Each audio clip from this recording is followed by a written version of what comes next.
Hi, Steffi here from the Makers again. I'm going to show you how to make these really super delicate wings for the bat, and this is just using wool and a felting needle or several felting needles, as you will see. You can make them in different ways. Obviously we've got lots of techniques with water-soluble paper and the rest of it, but these are completely needle felted and they're very, very super thin, but also quite sturdy at the same time. So I will show you how to do this. You can go back to sleep there. And for this you will need a magic ingredient, and the magic ingredient is parchment paper. It's something that I've come across by accident, not parchment paper, but that it works for this project, and I will show you how to use this in a minute. But first of all, I'll show you how you have to bend the wire to get the shape of the wing started. First of all, right, so here we go. Back to the brown paper covered wire that we're using in this particular project. So you will need one of these wires per wing, and you're going to bend the end of one wire in now by about 15 centimeters. So I'm going to use my instructions here again. That's 15 centimeters, and so 15 centimeters here, and then the remaining of the wire there. And now I'm going to twist the wire together going along. The way that I do it, I've got a little end here, and I just keep twisting it and allowing the wire to sort of just get loosely twisted. I'm not twisting it very tightly. I want it to be quite a loose twist until I get to the very end, almost done, that last bit of wire wrapped around, and then this part here should be about 14 centimeters. Yay, exactly. So you lose about 1 centimeter by twisting it. Obviously, if you're twisting it tighter, then you'll have less of this. Try and keep it quite loosely twisted so that you don't lose too much of it. And then you're going to have to use your templates and the instructions for the wing, which is this one here. There. And you're now going to follow. So this part here is the untwisted part, and this part here is the twisted part, basically. Have I got this right or the other way around? I better check. Bear with me. So use the wing template and begin bending the twisted end of the wire into shape following the outline of the curved bottom part. That's correct. So the curvy bit here is that part. So you're going to lay it down like that, and then you're just going to follow the bend as best as you can.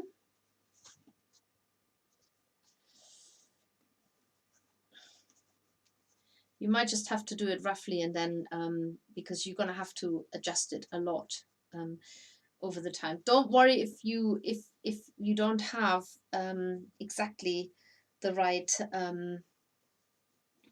if you don't get to the end with a twisted part. That's absolutely fine. I could just bend that along a little bit more. What you will have to do is you will have to pinch these dips shut, and they become the claws. So I'm just going to twist, not twist, but I'm going to pinch that one shut, and I'm going to do an earlier bend there, and then adjust my bends a little bit as I go along, because that part here was quite big on mine here. You can't really do much wrong with this wire. It is a really good wire to use for that kind of thing. It's quite pliable, and compliable as well.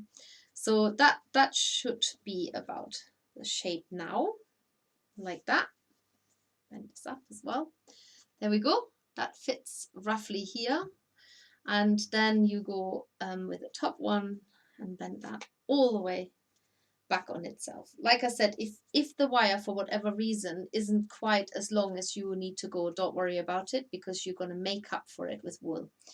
And now you've got to pinch these into claws. So you're literally pinching them shut so they become pointy like that. That will also change the shape of the wing again. So you're going to have to work with that in a minute. I'll show you how. Just to get rid of that end there, and then pinch that shut as well. And now you've got to check that it's the same shape still. It is a little bit, takes a little bit of patience to do this. Excuse me. And now you've got a rough shape of a wing here. I know there's a bit of the wire missing at the top, but it really doesn't matter. But what you're doing now is you're going to get the wool that you're going to use, and you're going to take off really thin wisps. So this is a fine top, and you want to start laying this out so that the wool goes over the wire edges, because you're going to felt this down. So start laying out a few wisps like that. And now the most important bit is that you put your parchment paper underneath, because you're going to from now on only be stabbing into the parchment paper, and I'm using a medium needle. And so what I'm first of all doing is I'm following that wire that's inside here, and stab around the edge first. So the wool is going over the wire, but I'm exposing these little bits here, which are the claws. So I'm following. It looks quite messy to start with, so don't be alarmed. I'm following that shape. As you're stabbing this with your needle, you will find that the wing wants to shrink that way, because that's how the wool pulls it. So you will have to constantly check it against your template. But once you've felted it down of a sort, as far as you could go before you layer more wool out, instead of lifting it off the paper, you're going to lift the whole shape off the felting mat first. And that is the magic, that now most of the wool has been split off the mat, and it doesn't matter now, because it will just peel off the paper really easily. So remember, constantly check against your template, because you have to literally go across the whole of the wing, and the bit that you still have to fill in is here, and even to the part here where there isn't any wire, but that's absolutely fine, because when the wing gets attached, the arm wire will go across. So that there will be wire later, but right now it doesn't matter if the arm wire doesn't go all the way across there. So you need to take more wool, keep it really thin. That's the whole point, is to make a really thin wing. Lay it out so that it's imagine there's the wire, but it's not there. Stab it down how you want it to be. What I suggest is get the wing shape done first. Don't worry so much about having it felted down very solidly. Just get it done first. Always remember to lift off the paper first, then peel it off the paper. And I'm just going to get that bottom part here done. Lay it around there, and then lay it against the wing template again. It is quite technical in a way, but it's not impossible to do. I think the main thing is that you don't panic, that the shape doesn't look straight away how you want it, that you avoid hitting the wire, and that you manage to expose the claw, which is actually quite easy because it's quite pointy and sharp. It sort of wants to poke out, and then just keep stabbing. You can 100% speed your work up with a clover multi-tool. Works really well. Just stay away from the wire. You can also 100% work with, I actually haven't tried this, so I'm going to say you can, with a brush mat and a multi-tool. So that will speed your work up. Again, remember to peel off the paper first, and then peel off, because this way you're not destroying the wing, because coming out of the parchment paper is much easier than coming out of, and I'm constantly checking it against the shape here and adjusting it as I go along. So you'll have to do quite a bit of sort of jiggling of that wing. Now, if the wing is slightly different from the template, that also is not the end of the world, as long as you manage to make a second one that looks the same. And you can add wool to it quite easily. And then it's just a question, you will be felting this wing quite a long time, because you want to create a really nice solid piece of felt.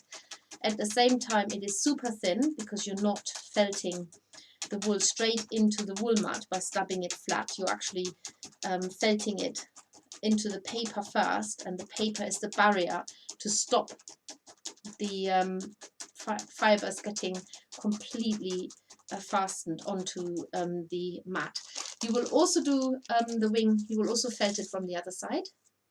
Always have the paper there. Don't felt it at all without the paper, because it's such a thin construction.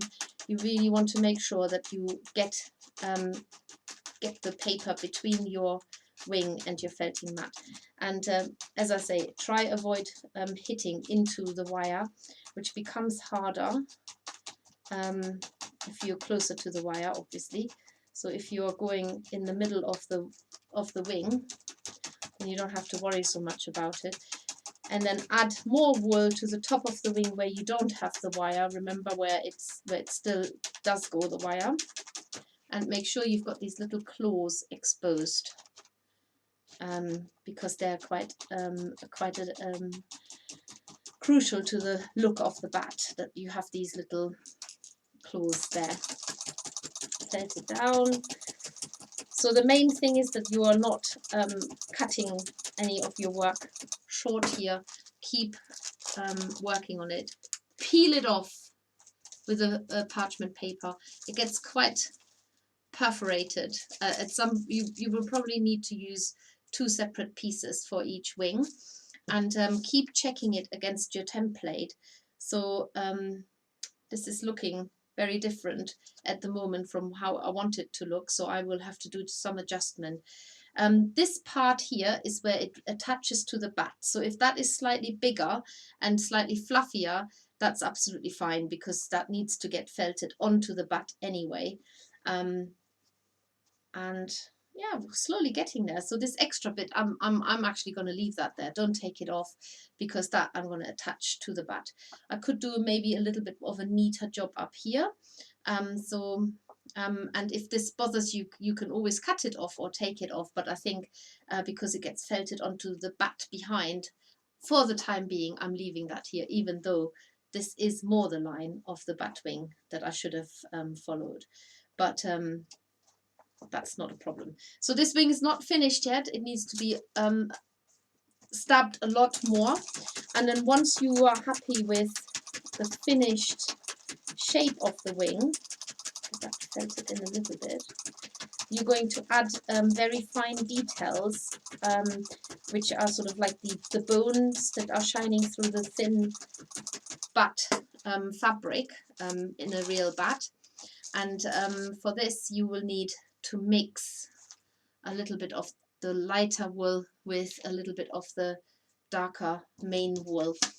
And let me just go to that part in the instructions. The